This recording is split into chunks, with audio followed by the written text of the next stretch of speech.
Okay, you're thinking about buying Disney Vacation Club and you're wondering what are some of the regrets owners have made when they made their purchases. Find out here. Hi, welcome to my channel, Disney Hobby Guides. Like, subscribe, turn on bell notifications. It really helps me grow my channel. Okay, let's get right into it. So, the first regret that people often say is they didn't buy enough points. And sometimes that regret happens because what ends up happening is if you buy a current resort, so current resorts that are being sold by Disney Vacation Club Direct are the villas at the Grand Floridian, the second set. Um, there's Aulani, and then there's the Riviera. So those three are currently the ones that are being pitched as current. If you buy a high amount of points, like maybe 160 and above, usually after 160 they start giving you incentives. Hey, you buy this much, then we'll cut this much off per point. And it's usually somewhat significant. So, if you buy like 160 points, instead of paying 207 a point, you might potentially be paying as low as 200 a point. I've seen it go down to like, I think 190 a point even, if you buy, bigger sums. So buying more points up front is a good thing because you might be able to get some discounts on it. Now, these discounts are usually only good for current resorts, so the three that I listed. If you buy older resorts, it's not really a benefit per se, or it's not really a regret. You can just add on to them. But sometimes if it's a really, really popular resort, sometimes they just go off of inventory and they never get replenished. And one of them is like the Grand Californian, right? So it's almost impossible to get Disney Grand Californian points directly from Disney. The wait list is really sketchy. They don't talk about the wait list ever.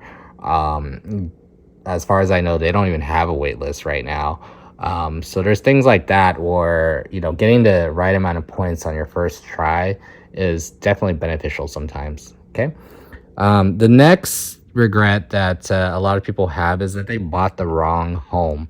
And when I say that, the wrong home actually matters quite a bit. I personally have Disney Grand Californian points, and I hardly ever actually go to the Grand Californian. I think within the few years that I've owned it, I probably only went like twice.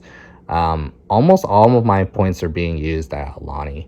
And that's because I just love Hawaii, and Aulani is a beautiful resort. It's so relaxing. It's such a great place to go.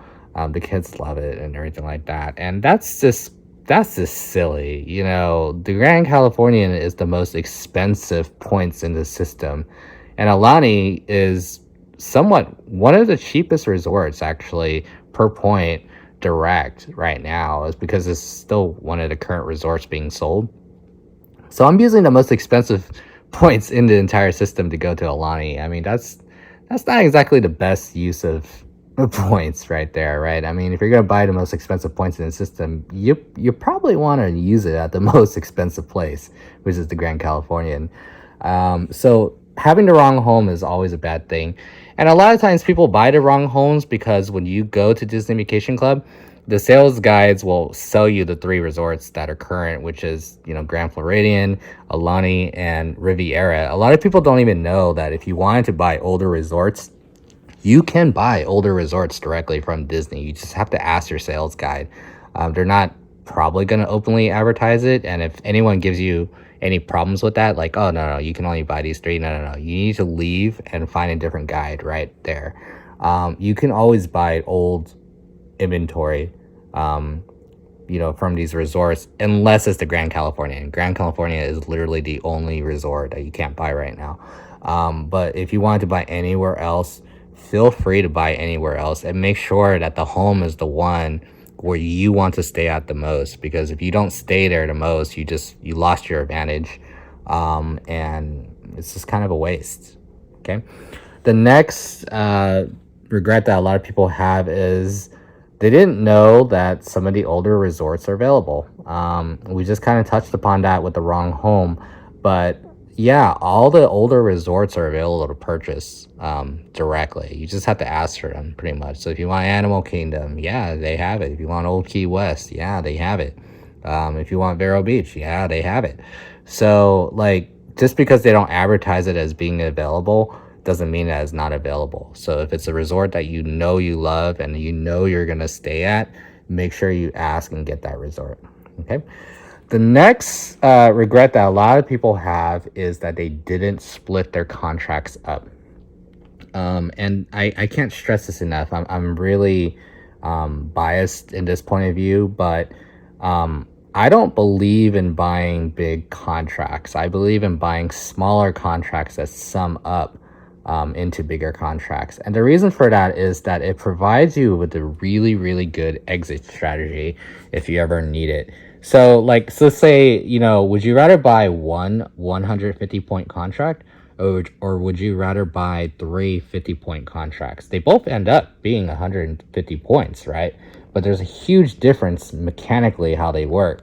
And that's because if you were to sell, if you wanted to sell at some point, hey, you bought the 150 points as one contract and you need to sell that at some point, you have to sell all 150 points. You can't choose to say, you know what, I'm only going to sell 10 points. I'm only going to sell 25 points. No, whatever the contract you bought as, that's how you have to sell it out. So if you bought it as one 150 point contract, you must sell all 150 points. And that sucks because a lot of times people buy points and they realize, oh, you know what, I bought too many points and this is just way too expensive for me. I don't like it. Well, you don't have a choice now because you locked in as that one contract. You have to sell all of them. But if you separated them and you bought three 50-point contracts, then you can incrementally downsize as you wish, right? So if you had 150 points and you want to go down and sell one 50-point contracts, giving you 100 points total, you could do that. You can keep your 100 points and then just lose 50. So you have a great way to kind of downsize strategically to kind of meet the point needs for your family. They don't openly advertise that because I guess it's a little bit more work for the sales guy to do it. If your vacation club didn't advertise that or didn't tell you that, or they give you trouble when you ask that, you probably need to find another guide. I would highly recommend you split those contracts up. Now, I've never done it, split these contracts and ask about if you can get the incentives still, because I know with the current resorts, if it's 160 points or more, you get, a little bit of a discount on your cost per points. I don't know if you split them up, does that mess with it or not? I can't answer that. But just be mindful. That's probably the only downside, is that it might mess with your discount pretty much. Okay. So that's another, thing that people regret. Okay. And the next regret that people have is that you didn't buy this contract and pay it off in full. You ended up financing it for years on end. And you got the loan directly from Disney. That's a pretty big regret. And that's the reason for that is, like, if this is your first contract, even with good credit score, I'm talking to like 775 to like 850, in that high upper bracket, you're still going to get hit with, I believe, a 10% interest rate. And that 10% interest rate is only if you did 20% down on your down payment. If you did more than 20%, cool. I mean, they're still going to give you like around 11%, but 11% is huge in this market. 11% is huge. I mean, I have, I think, a 10% interest on one of my notes right now, and over half of what I'm paying monthly is going into interest. So your principal is really not budging and moving anywhere. You're wasting a lot of money if you didn't pay it off in full, or you don't plan to pay it off in full within the span of like 5 years. Financing really, really hurts you. Okay, now there's other ways that you can kind of downsize and get personal loans, and maybe they have better interest rates, whatever. But for the most part, the average person that buys from Disney Vacation Club direct, they'll probably take the financing option and they'll just deal with it. But 11% is really, really, really high. So just be careful about that. Okay. The last regret I probably have to talk about is that some people bought direct first and not resale, or they bought resale first and not direct. I think the more detrimental of the two is if you bought resale first and not direct. And the reason for that is that if you bought direct first, then you're already in line with trying to get your blue card, which is the member benefits and everything like that. You only need to do it once, and they keep on raising the bare minimum every single time. Like within the last, well, when I first joined, I think it was like a 50-point minimum. I think it's up to a 150-point minimum now.